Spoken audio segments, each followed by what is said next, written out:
All right, so let's talk about a go bag, a go ruck, bug out bag, whatever you want to call it. My go bag was probably about that big, and it had quite a few things in it that had to do with the combat aspect. I had extra magazines for my guns, whatever weapon systems I had.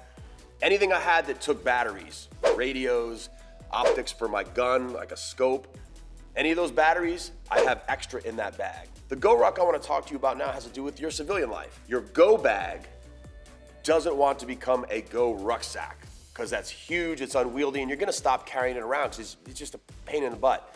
So you wanna really condense this down to some really essential things that you could use if, you know, the zombie apocalypse comes or they shut the power down. You can always add or take away. If you do take things away that you need, like, hey man, I got double A's, make sure you replace them, because, you know, 2 months later when you need the go bag, you're gonna be bummed out if you use your batteries to, you know, operate something. It's easy for me to get dehydrated. I've always had a problem with dehydration more than being hungry, so water is one of your biggest things. Now, how else can you get good water? Here's something I carry. This is a water filter. It's called a straw. It's just sort of straw way. You can actually put a straw, which I keep in this little bag that comes with it. Okay, we'll get that out. Okay, this attaches to this. You can put it in a source of water and drink. So fill this up and off you go. To even do a cheaper way is just go get some iodine tabs from an Army supply surplus store. That will actually keep the water pure. So here's water, a way of having water and a way of carrying it, very important. These are electrolyte tablets. These are great, man, because when you're pumping out fluids, and you see this in the series on U.S Special Forces, guys start cramping up, so this is good to have. What I carry is lots of dried stuff. This is beef jerky, dried fruit's good, dried soup mixes, anything like that that you can carry easily. No weight, very little weight, and very little space. So I got some food and water. Exposure. Here in Asia, you have very warm weather, I get it, but when you're dehydrated and you're depleted and the sun goes down and you're wet, you can get really cold. So I always carry two small things, lightweight things, wherever I go in the world actually. One of them is a decent rain jacket. I like to have sort of neutral colors. I always think about the Army escape and evade. I don't care what color you have. Just make it light, very packable. Also, a hat. No matter how they've tried to make synthetic fabrics, and there's some really good ones, I still think wool is the best thing you can use on God's green earth. I do a lot of stuff at night, so I always have lights. Here's a really strong one, and then here's one too. I like this headlamp because you can also flick from white. It's got a strobe on it, and if I want to go sort of tactical, I can go red light. So I've got some light covered here, and I always like headlamps, man, because it's hands-free. I've set the headspace and timing on a 50 caliber machine gun in the top of a Humvee while wearing a red lens flashlight. So good to have. All right, man, I'm lazy. I'm such a lazy dude. I know you don't think, green beret. No, I'm lazy. So guess what? Building a fire, I have some things I'll show you to do that if I need to, but guess what?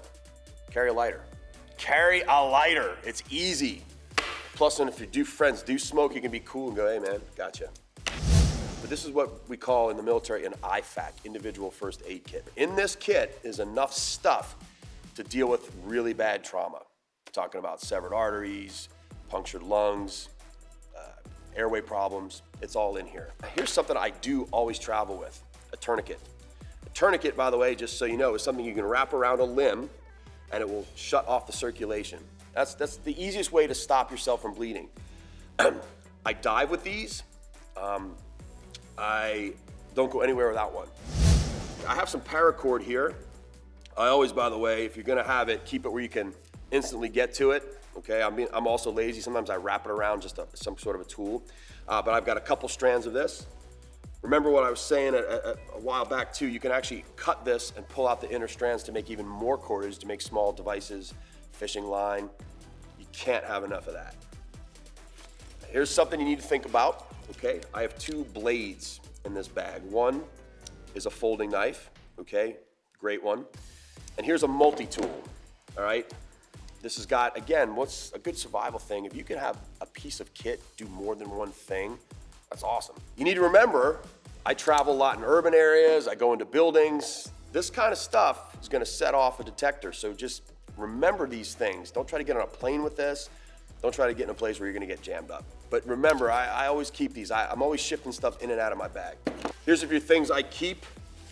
For things that don't have directly to do with survival, here's my rosary beads, okay? And also my mom gave me this, I always carry it around. This is holy water. It's holy for me because I'm Catholic. You don't have to believe in it, but whatever you believe in, something that can maybe help you keep your morale up, keep your mind focused, keep you from going down that bad mental road, I'd suggest carrying it. I don't want you to go through life paranoid, because that sucks. But I think a lot of people haven't really thought through just a little bit of preparation. You know, everything we see outside right now that we take for granted, electricity, transportation, that could be taken away from you. And if it does, you don't want to be the one caught flat-footed. So take some time, ask other people who know more than me, there's a lot of them, what you should carry, what you shouldn't carry, and be ready, man, because you know what?